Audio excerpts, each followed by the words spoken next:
Pour que le caractère d'un être humain dévoile des qualités vraiment exceptionnelles, il faut avoir la bonne fortune de pouvoir observer son action pendant de longues années. Si cette action est dépouillée de tout égoïsme, si l'idée qui la dirige est d'une générosité sans exemple, s'il est absolument certain qu'elle n'a cherché de récompense nulle part et qu'au surplus elle ait laissé sur le monde des marques visibles, on est alors, sans risque d'erreur, devant un caractère inoubliable.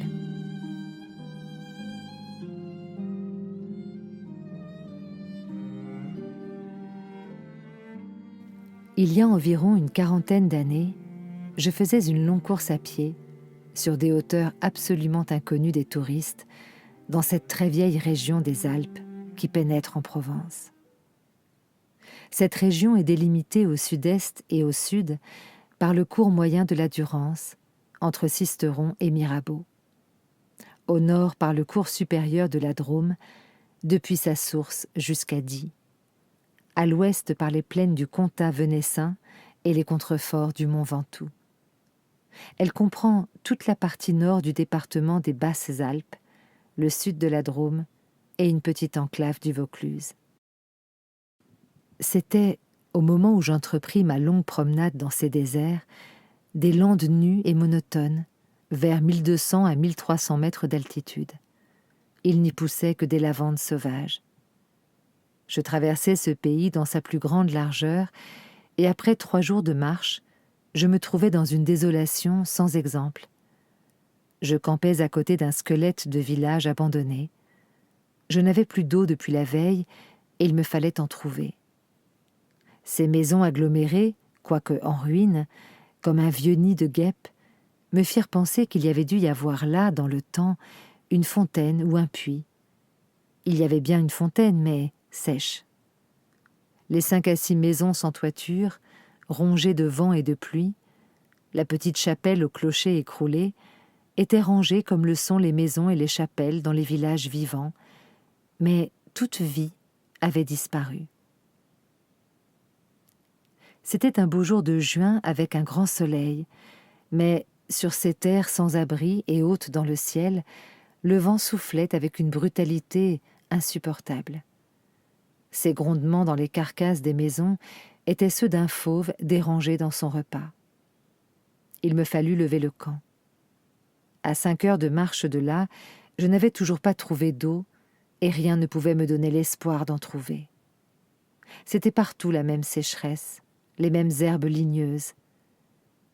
Il me sembla apercevoir dans le lointain une petite silhouette noire, debout. Je la pris pour le tronc d'un arbre solitaire. À tout hasard, je me dirigeai vers elle.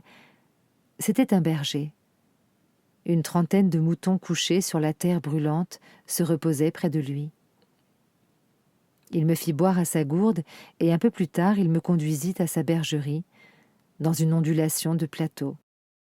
Il tirait son eau, excellente, d'un trou naturel très profond, au-dessus duquel il avait installé un treuil rudimentaire. Cet homme parlait peu. C'est le fait des solitaires, mais on le sentait sûr de lui et confiant dans cette assurance. C'était insolite dans ce pays dépouillé de tout. Il n'habitait pas une cabane, mais une vraie maison en pierre, où l'on voyait très bien comment son travail personnel avait rapiécé la ruine qu'il avait trouvée là, à son arrivée. Son toit était solide et étanche.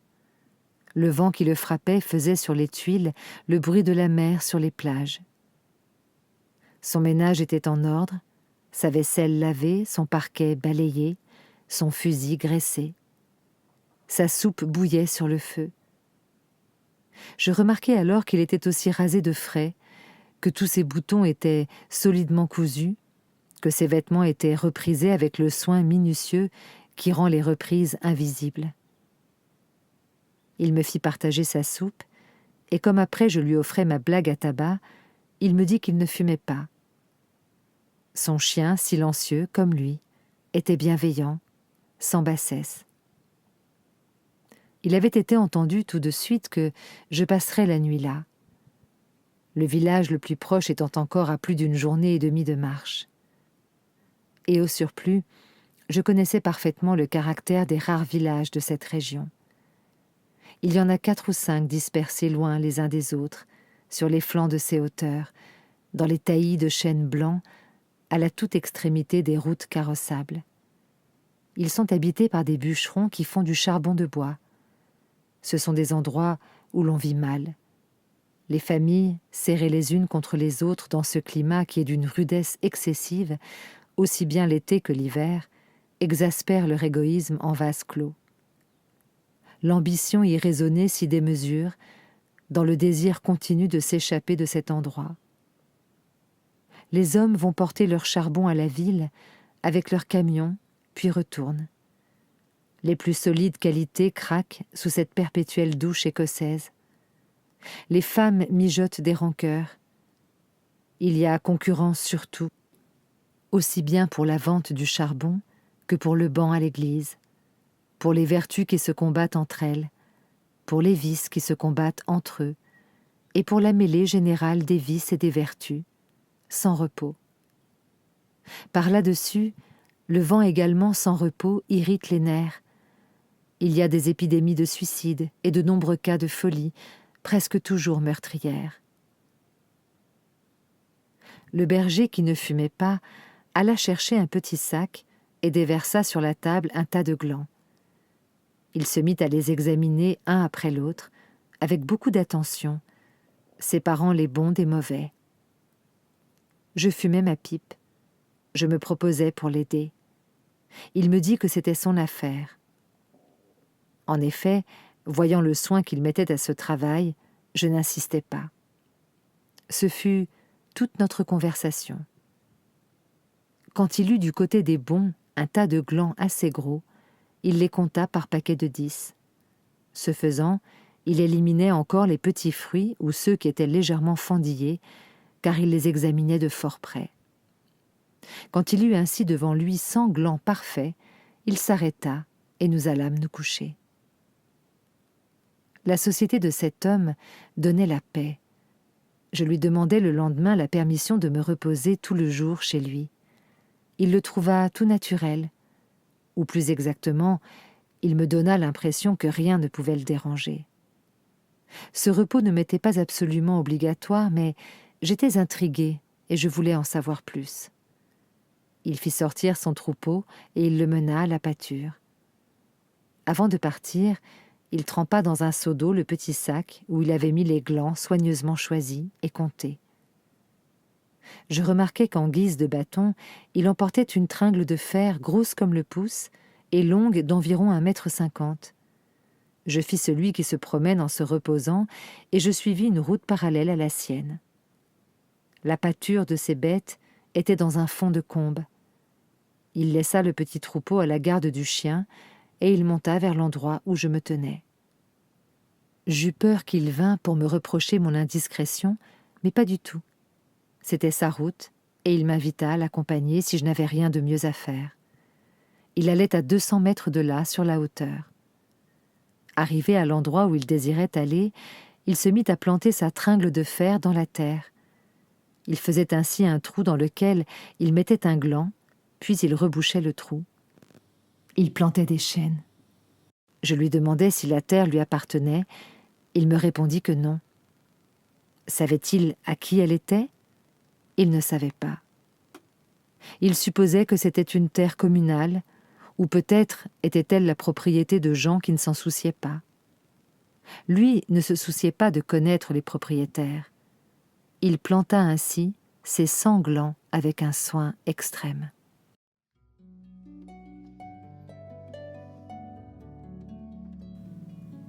Après le repas de midi, il recommença à trier sa semence. Je mis, je crois, assez d'insistance dans mes questions puisqu'il y répondit. Depuis 3 ans, il plantait des arbres dans cette solitude. Il en avait planté 100 000. Sur les 100 000, 20 000 étaient sortis. Sur ces 20 000, il comptait encore en perdre la moitié du fait des rongeurs ou de tout ce qu'il y a d'impossible à prévoir dans les desseins de la Providence. Restaient 10 000 chênes qui allaient pousser dans cet endroit où il n'y avait rien auparavant. C'est à ce moment-là que je me souciais de l'âge de cet homme. Il avait visiblement plus de 50 ans. 55, me dit-il. Il s'appelait Elzéar Bouffier. Il avait possédé une ferme dans les plaines. Il y avait réalisé sa vie. Il avait perdu son fils unique, puis sa femme. Il s'était retiré dans la solitude où il prenait plaisir à vivre lentement avec ses brebis et son chien. Il avait jugé que ce pays mourrait par manque d'arbres. Il ajouta que, n'ayant pas d'occupation très importante, il avait résolu de remédier à cet état de choses. Menant moi-même à ce moment-là, malgré mon jeune âge, une vie solitaire, je savais toucher avec délicatesse aux âmes des solitaires. Cependant, je commis une faute. Mon jeune âge, précisément, me forçait à imaginer l'avenir en fonction de moi-même et d'une certaine recherche du bonheur. Je lui dis que dans 30 ans, ces 10 000 chênes seraient magnifiques. Il me répondit très simplement que, si Dieu lui prêtait vie, dans 30 ans, il en aurait planté tellement d'autres que ces 10 000 seraient comme une goutte d'eau dans la mer. Il étudiait déjà, d'ailleurs, la reproduction des hêtres, et il en avait près de sa maison une pépinière issue des faînes. Les sujets qu'il avait protégés de ses moutons par une barrière en grillage étaient de toute beauté. Il pensait également à des bouleaux pour les fonds, où, me dit-il, une certaine humidité dormait à quelques mètres de la surface du sol. Nous nous séparâmes le lendemain. L'année d'après, il y eut la guerre de 14, dans laquelle je fus engagé pendant 5 ans. Un soldat d'infanterie ne pouvait guère y réfléchir à des arbres. À dire vrai, la chose même n'avait pas marqué en moi. Je l'avais considérée comme un dada, une collection de timbres, et oublié. Sorti de la guerre, je me trouvais à la tête d'une prime de démobilisation minuscule, mais avec le grand désir de respirer un peu d'air pur. C'est sans idée préconçue, sauf celle-là, que je repris le chemin de ces contrées désertes. Le pays n'avait pas changé. Toutefois, au-delà du village mort, j'aperçus dans le lointain une sorte de brouillard gris qui recouvrait les hauteurs comme un tapis. Depuis la veille, je m'étais remis à penser à ce berger planteur d'arbres. 10 000 chênes, me disais-je, occupent vraiment un très large espace. J'avais vu mourir trop de monde pendant ces 5 ans pour ne pas imaginer facilement la mort d'Elzéar Bouffier, d'autant que, lorsqu'on en a 20, on considère les hommes de 50 comme des vieillards à qui il ne reste plus qu'à mourir. Il n'était pas mort. Il était même fort vert. Il avait changé de métier. Il ne possédait plus que 4 brebis, mais par contre, une centaine de ruches. Il s'était débarrassé des moutons qui mettaient en péril ses plantations d'arbres. Car, me dit-il, et je le constatais, il ne s'était pas du tout soucié de la guerre. Il avait imperturbablement continué à planter. Les chênes de 1910 avaient alors 10 ans et étaient plus hauts que moi et que lui. Le spectacle était impressionnant. J'étais littéralement privé de parole et comme lui ne parlait pas, nous passâmes tout le jour en silence à nous promener dans sa forêt. Elle avait, en 3 tronçons, 11 kilomètres de long et 3 kilomètres dans sa plus grande largeur. Quand on se souvenait que tout était sorti des mains et de l'âme de cet homme, sans moyens techniques, on comprenait que les hommes pourraient être aussi efficaces que Dieu dans d'autres domaines que la destruction. Il avait suivi son idée, et les hêtres qui m'arrivaient aux épaules, répandus à perte de vue, en témoignaient. Les chênes étaient drus et avaient dépassé l'âge où ils étaient à la merci des rongeurs. Quant au dessein de la Providence elle-même, pour détruire l'œuvre créée, il lui faudrait avoir désormais recours au cyclone. Il me montra d'admirables bosquets de bouleaux qui dataient de 5 ans, c'est-à-dire de 1915, de l'époque où je combattais à Verdun. Il leur avait fait occuper tous les fonds où il soupçonnait, avec juste raison, qu'il y avait de l'humidité presque à fleur de terre. Ils étaient tendres comme des adolescents et très décidés. La création avait l'air d'ailleurs de s'opérer en chaîne. Il ne s'en souciait pas, il poursuivait obstinément sa tâche, très simple. Mais en redescendant par le village, je vis couler de l'eau dans des ruisseaux, qui, de mémoire d'homme, avaient toujours été à sec. C'était la plus formidable opération de réaction qu'il m'ait été donné de voir. Ces ruisseaux secs avaient jadis porté de l'eau, dans des temps très anciens. Certains de ces villages tristes dont j'ai parlé au début de mon récit s'étaient construits sur les emplacements d'anciens villages gallo-romains dont il restait encore des traces, dans lesquels les archéologues avaient fouillé et ils avaient trouvé des hameçons à des endroits où au XXe siècle on était obligé d'avoir recours à des citernes pour avoir un peu d'eau. Le vent aussi dispersait certaines graines. En même temps que l'eau réapparut, réapparaissaient les saules, les osiers, les prés, les jardins, les fleurs et une certaine raison de vivre. Mais la transformation s'opérait si lentement qu'elle entrait dans l'habitude, sans provoquer d'étonnement. Les chasseurs qui montaient dans les solitudes à la poursuite des lièvres ou des sangliers avaient bien constaté le foisonnement des petits arbres, mais ils l'avaient mis sur le compte des malices naturelles de la terre. C'est pourquoi personne ne touchait à l'œuvre de cet homme. Si on l'avait soupçonné, on l'aurait contrarié. Il était insoupçonnable. Qui aurait pu imaginer, dans les villages et dans les administrations, une telle obstination dans la générosité la plus magnifique? À partir de 1920, je ne suis jamais restée plus d'1 an sans rendre visite à Elzéar Bouffier. Je ne l'ai jamais vu fléchir ni douter. Et pourtant, Dieu sait si Dieu même y pousse. Je n'ai pas fait le compte de ses déboires. On imagine bien cependant que, pour une réussite semblable, il a fallu vaincre l'adversité, que pour assurer la victoire d'une telle passion, il a fallu lutter avec le désespoir. Il avait pendant 1 an planté plus de 10 000 érables. Ils moururent tous. L'an d'après, il abandonna les érables pour reprendre les hêtres qui réussirent encore mieux que les chênes. Pour avoir une idée à peu près exacte de ce caractère exceptionnel, il ne faut pas oublier qu'il s'exerçait dans une solitude totale. Si totale que vers la fin de sa vie, il avait perdu l'habitude de parler. Ou peut-être n'en voyait-il pas la nécessité. En 1933, il reçut la visite d'un garde forestier éberlué. Ce fonctionnaire lui intima l'ordre de ne pas faire de feu dehors, de peur de mettre en danger la croissance de cette forêt naturelle. C'était la première fois, lui dit cet homme naïf, qu'on voyait une forêt pousser toute seule.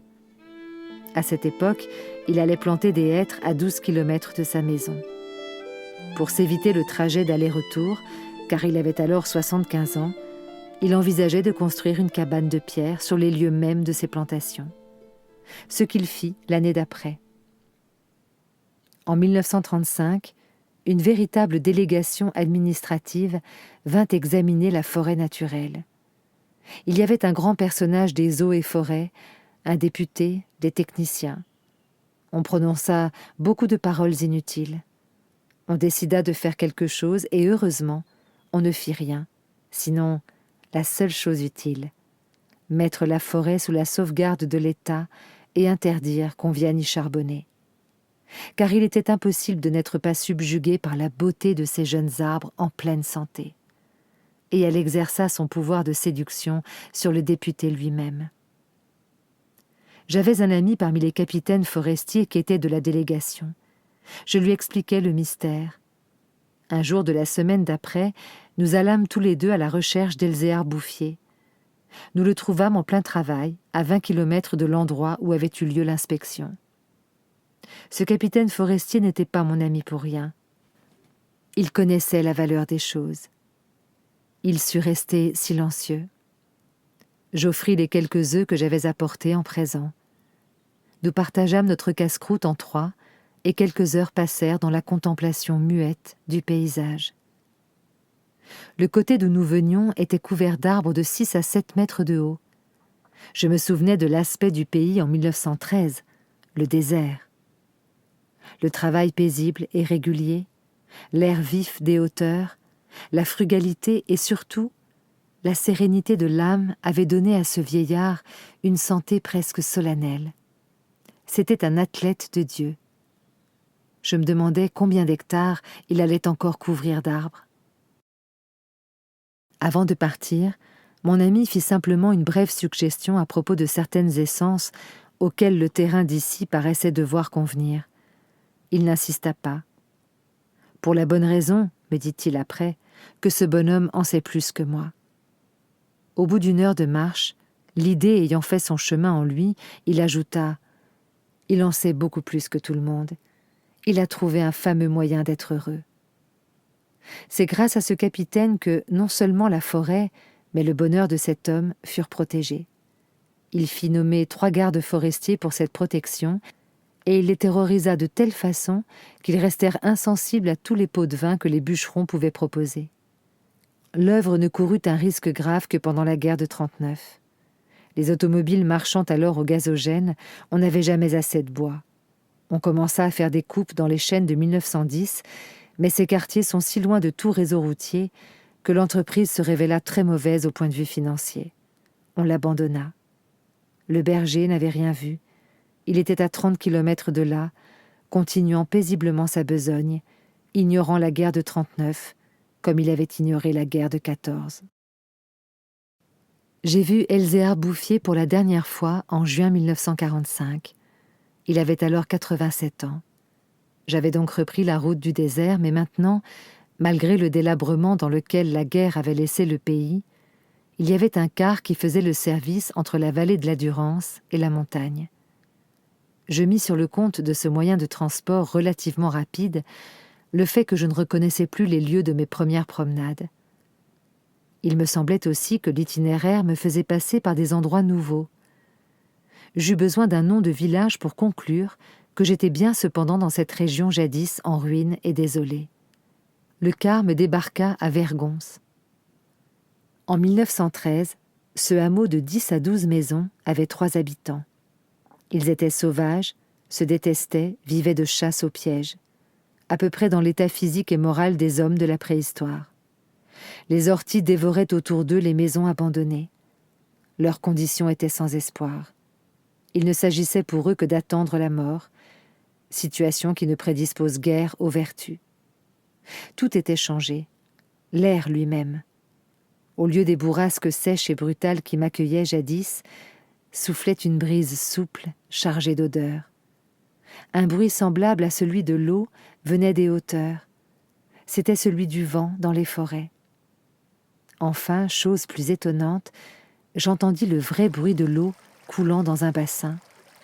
Je vis qu'on avait fait une fontaine, qu'elle était abondante, et ce qui me toucha le plus, on avait planté près d'elle un tilleul, qui pouvait déjà avoir dans les 4 ans, déjà gras, symbole incontestable d'une résurrection. Par ailleurs, Vergons portait les traces d'un travail pour l'entreprise duquel l'espoir est nécessaire. L'espoir était donc revenu. On avait déblayé les ruines, abattu les pans de murs délabrés et reconstruit 5 maisons. Le hameau comptait désormais 28 habitants, dont 4 jeunes ménages. Les maisons neuves, crépies de frais, étaient entourées de jardins potagers où poussaient, mélangés mais alignés, les légumes et les fleurs, les choux et les rosiers, les poireaux et les gueules de loup, les céleris et les anémones. C'était désormais un endroit où l'on avait envie d'habiter. À partir de là, je fis mon chemin à pied. La guerre dont nous sortions à peine n'avait pas permis l'épanouissement complet de la vie, mais Lazare était hors du tombeau. Sur les flancs abaissés de la montagne, je voyais de petits champs d'orge et de seigle en herbe. Au fond des étroites vallées, quelques prairies verdissaient. Il n'a fallu que les 8 ans qui nous séparent de cette époque pour que tout le pays resplendisse de santé et d'aisance. Sur l'emplacement des ruines que j'avais vues en 1913, s'élèvent maintenant des fermes propres, bien crépies, qui dénotent une vie heureuse et confortable. Les vieilles sources alimentées par les pluies et les neiges que retiennent les forêts se sont remises à couler. On en a canalisé les eaux. À côté de chaque ferme, dans des bosquets d'érables, les bassins des fontaines débordent sur des tapis de menthe fraîche. les villages se sont reconstruits peu à peu. Une population venue des plaines où la terre se vend cher s'est fixée dans le pays, y apportant de la jeunesse, du mouvement, de l'esprit d'aventure. On rencontre dans les chemins des hommes et des femmes bien nourris, des garçons et des filles qui savent rire et ont repris goût aux fêtes campagnardes. Si on compte l'ancienne population, méconnaissable depuis qu'elle vit avec douceur, et les nouveaux venus, plus de 10 000 personnes doivent leur bonheur à Elzéar Bouffier. Quand je réfléchis qu'un homme seul, réduit à ses simples ressources physiques et morales, a suffi pour faire surgir du désert ce pays de Chanaan, je trouve que malgré tout, la condition humaine est admirable. Mais quand je fais le compte de tout ce qu'il a fallu de constance dans la grandeur d'âme et d'acharnement dans la générosité pour obtenir ce résultat, je suis pris d'un immense respect pour ce vieux paysan sans culture qui a su mener à bien cette œuvre digne de Dieu. Elzéar Bouffier est mort paisiblement en 1947 à l'hospice de Banon.